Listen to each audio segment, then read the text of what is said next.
bananas, you say peppers. And we're gonna need 2 camera angles for today's experiment, but right now I feel like this is, can you imagine? Because I can imagine I would film an entire video this way, but you guys, today we have a crafting kit. Does this thing really work? And a bunch of you guys tagged me on this on TikTok. This looks like an updated version of a product that we tested out last year. It was called a tie-dye sphere, and you shoved a shirt inside of a ball and then squirted the dye through these little ports, and you would like spin it around. I think it was called like the spin sphere dye. There's no way I can say that.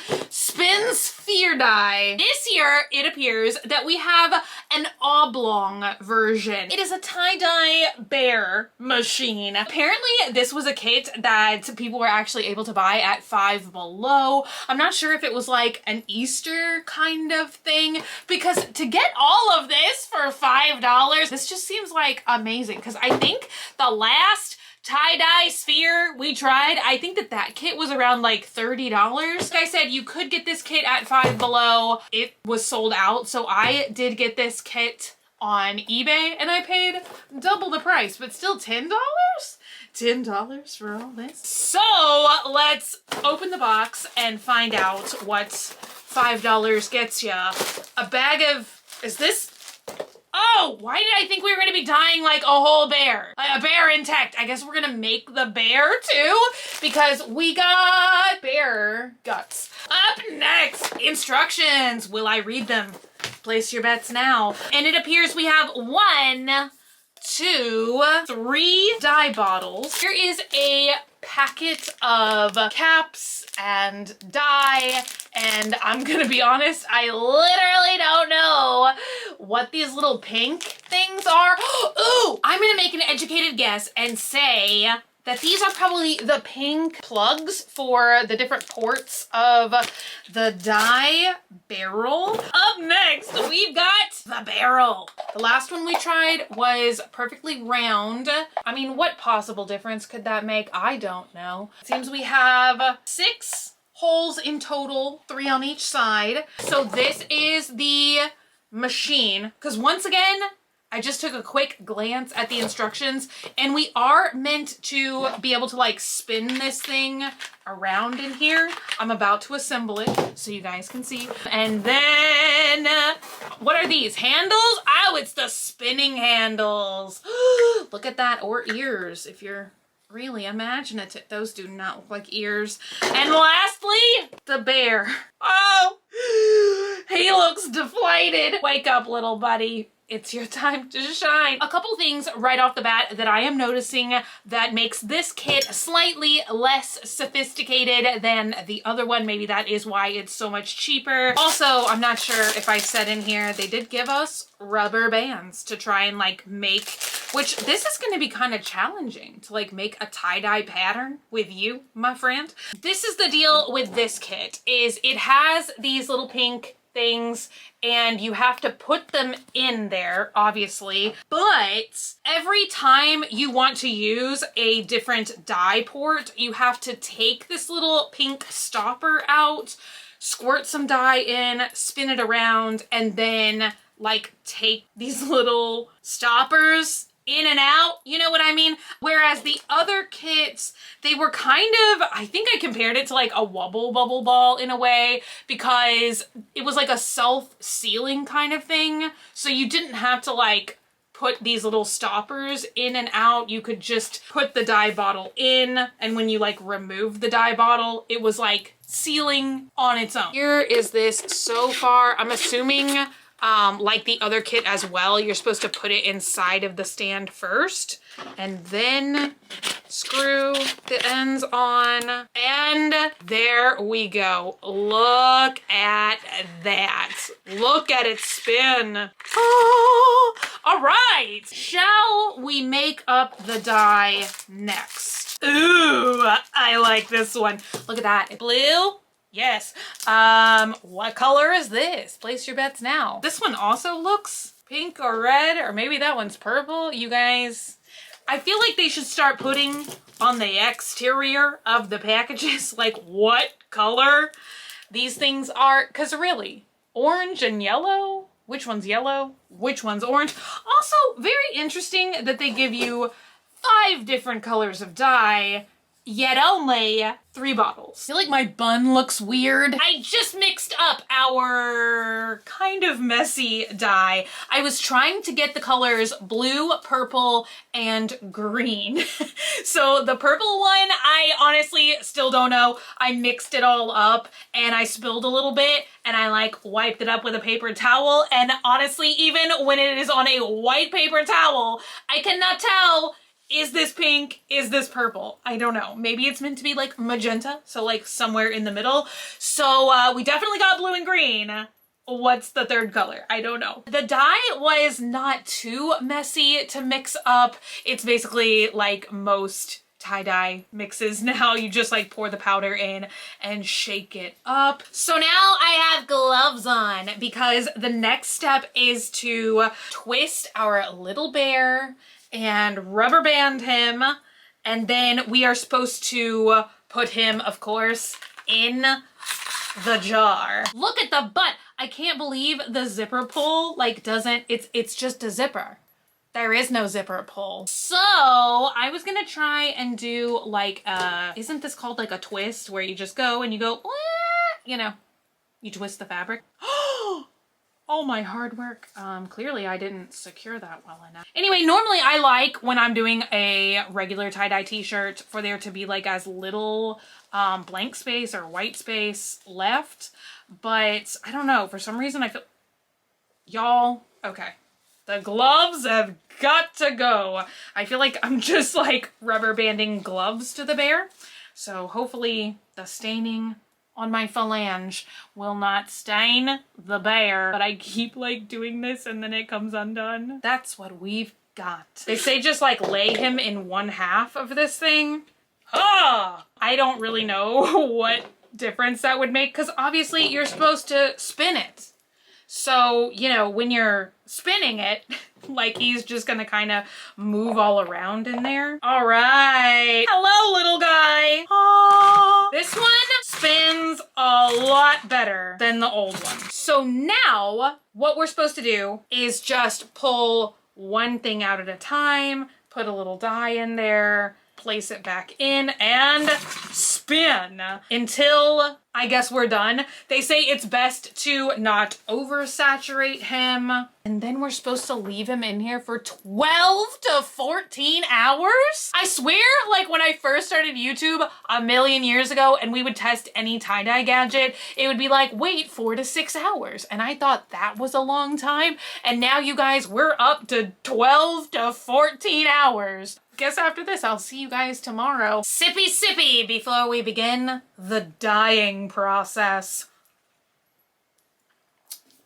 I have to find out. Is it gonna look pink or purple? Would I be able to tell better if I use that dye first? Probably not, but that's what we're gonna do anyway. All right, let's go right here. Here it is, you guys. Any guesses? Pink or purple? Maybe we'll find out in 12 to 14 hours. See, like, what color is that? I feel like the spinning almost makes more sense because how am I even gonna hit the bear? Because, like, he's so tiny in there. Can you guys see? I'm squeezing drops of dye. Oh, there we go. Okay, I got him a little bit. Most of the dye is just sitting in the bottom. Let's go ahead and give him a spin. Woo! Look at that. Oh! Let's put a little bit of green on his little bear face. I'm trying to just literally be careful with only putting like a drop at a time because I kind of feel like that's maybe where I goofed a little bit last time too, was like putting too many drops and it was just kind of bathing in it, much as it is kind of now. I don't know, you guys. Oh, I started to spin and I forgot to put the little plug back on there. So this is the only thing that I doubt if you guys are going to be able to see in the video, but if you can, let me know. Because I was kind of wondering, what is this bear made out of? Because he feels kind of like, you know, a polyester blend, like most stuffed animals I think are. And the dye seems to be like beading up just a little bit on the top of the bear, which is really interesting because, you know, normally to dye like not natural fabrics, hopefully anything I'm saying is making sense, usually it takes a special type of dye, tie-dye, like a polyester blend dye or something. So yeah, it's kind of interesting. It's gonna be, maybe that's why they say leave it 12 to 14 hours, so maybe the dye can really like sit and like stain the fabric. See, it's like rolling. Can you guys see that? Like the dye is like rolling around a little bit on the fabric. See? Oh my gosh. But I almost feel like also the spinning this time is doing something. What I'm gonna do now is purposefully try and not hit the bear with the dye. I'm going to just try and deposit some dye in here and then spin it around. So hopefully y'all can see the blue dye just kind of swimming around in the bottom. I'm trying to like, you know, spread it around, and now we're gonna spin! And we're gonna see what happens. I feel like some parts, like the back with the zipper, super oversaturated looking, but there are some parts where it looks like he just didn't get any dye at all. I did want some of the blank portions to be left blank, but I don't know, it's gonna be interesting. I feel like maybe the back portion, like the colors are gonna come out all muddied because maybe they mixed a little bit too much. I will see you guys in 12 to 14 hours. All right, you guys, exciting conclusion. Waited at least 14 hours. So we took our little tie-dye machine outside, cracked open the egg, and rinsed it off outside. And you guys are about to see like the difference in like tie-dye that he was when we first pulled him out versus what he looks like now. So the rinse out process was super easy. Don't worry, you guys, these bottles that I'm using in this video, they are recycled. Like, it's not like I'm just dumping like fresh bottled water into the lawn. We were just like recycling these plastic bottles, and I, for whatever reason, thought it would be super fun to just shove a bottle of water into the bear and rinse it out that way. I was like kind of shocked when I first pulled him out because even though I feel like I put a ton of purple dye, and I feel like we really saw a ton of purple dye like on the back of the bear yesterday, all that was really left today was like a tiny spot of like kind of, it wasn't even like really purple though. In my mind, it looked more like a wine color. So that was shocking to me right off the bat. I definitely expected there to be more purple dye present. But as you guys can see, as soon as we rinsed him out, oh my gosh. Basically all that remains is like a kind of blue color, like maybe a little bit blue-green, but it doesn't really look tie-dye, right? I started to dry him and his little feet and everything were taking so long that I got a funny idea. I was like, put him in the air curler. Look at that!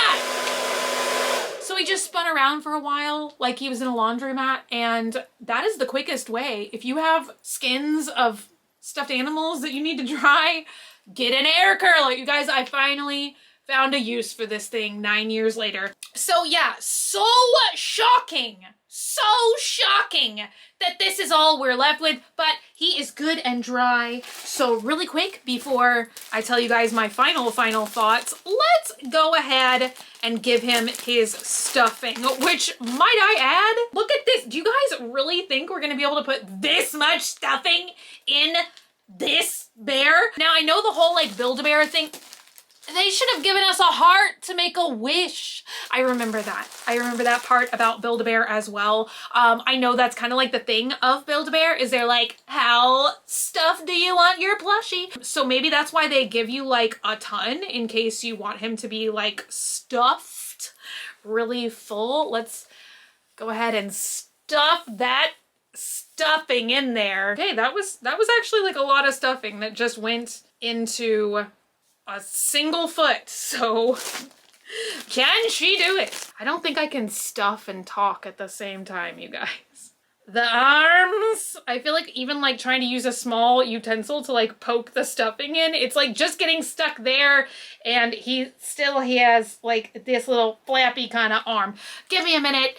I feel like this is not that interesting of content right now anyway, of me just trying to poke stuffing into this bear's arm. So we'll be right back. All right, you guys, I feel like somehow my hair just keeps getting crazier and crazier throughout this video. So we are finally done, and we really did not have, well, no, that's a considerable amount of fluff, but I was shocked honestly with how much it took. I feel like I did stuff like the arms and legs pretty full, but I mean, I did want to like not try and just like bust the zipper by overstuffing it and then trying to zip it closed.